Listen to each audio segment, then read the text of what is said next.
All right, shalom, shalom, shalom. Before I start, I want to give all honors and glories and praises to Yahweh, Bahashim, Yahweh Shai, Bahashim, Waha, Kodash, Yahweh, which is the one true name of the Heavenly Father, Yahweh Shai, who the world ignorantly calls Jesus Christ, but his one only true name is Yahweh Shai. Double honors to the elders and apostles of Great Millstone, because those are the men who I've learned this truth from through the spirit and power of Yahweh, Bahashim, Yahweh Shai. Peace, blessings, salutations to the hopeful elect, and shalom to you, sincere brothers scattered abroad, pushing forth this word in truth and sincerity.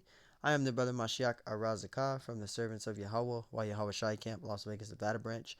And pretty much this lesson is going to be Acts chapter 10, verse 1 through 2. All right, and we're going to break this down through the spirit because you got Israelite groups out there that's teaching that Cornelius was a natural Gentile. All right, they teaching that he was a natural Gentile and he wasn't an Israelite, which that's totally going off. Cornelius was an Israelite. Cornelius was an Israelite, and we're going to prove this. This is a quick hit, little bonus that's edifying. We're going to break this down. This is Acts 10 and 1. It says, there was a certain man in Caesarea called Cornelius, a centurion of the band called the Italian band. So you got Israelites that will read this and say, Cornelius, he was a natural Gentile because he was of that Italian band. Right, Cornelius was of that Italian band, but that doesn't mean that he wasn't an Israelite. Just like today, we got a modern day Roman army today. Who's a modern day Roman army today? You got the Marines, right? You got the Air Force, you got the Coast Guards, you got the Navy, right? You got the Army, right? You got the Coast Guards, National Guards, right? You got what else is out there? The Air Force, I said them all. So you got those are the modern day Roman armies today. And then you got Israelites that's in those armies. You got Israelites that's in the army, you got Israelites that's in the Navy, that's in the Marines, that's in the Coast Guards, National Guards, right? Um, all the military, man, right? So that doesn't mean that they're not Israelites because they're in the army, they're in the Marines.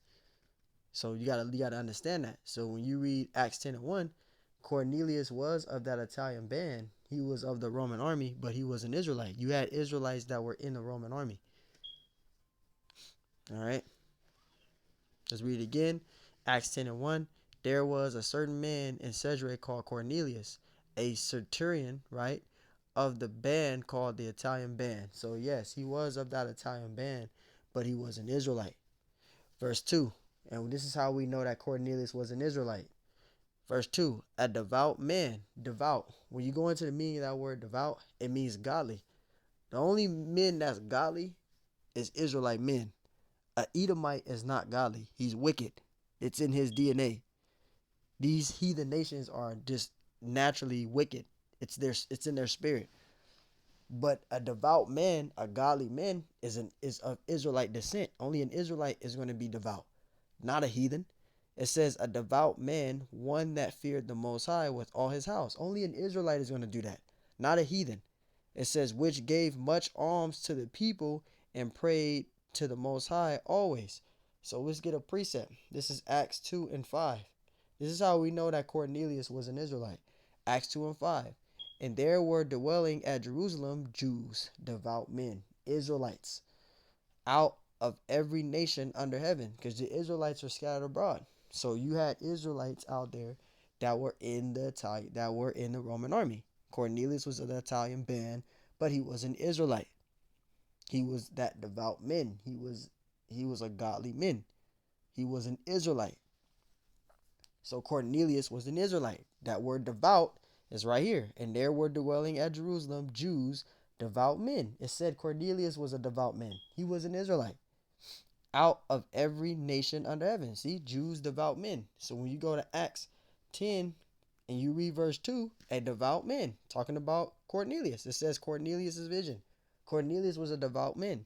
A devout man and one that feared the Most High with all his house, which gave much alms to the people and prayed to Yahweh always. Only an Israelite is going to do that. So Cornelius was an Israelite. He was not a natural heathen. He was an Israelite. So Lord willing, that's edifying. Just want to do a quick hit. want to give all honors and glories and praise to Yahweh, Bahashem, Yahweh Shai, Bahashem, Yahweh Kakodash, Yahweh, which is the one true name of the Heavenly Father, Yahweh Shai, who the world ignorantly calls Jesus Christ, but his one true name is Yahweh Shai, and double honors to the elders and apostles of Great Millstone. Lord willing, this lesson was edifying. Till next time I say Shalom. So remember, Cornelius is an Israelite, not a natural heathen. He is not an Edomite. He was an Israelite. So the next time I say Shalom.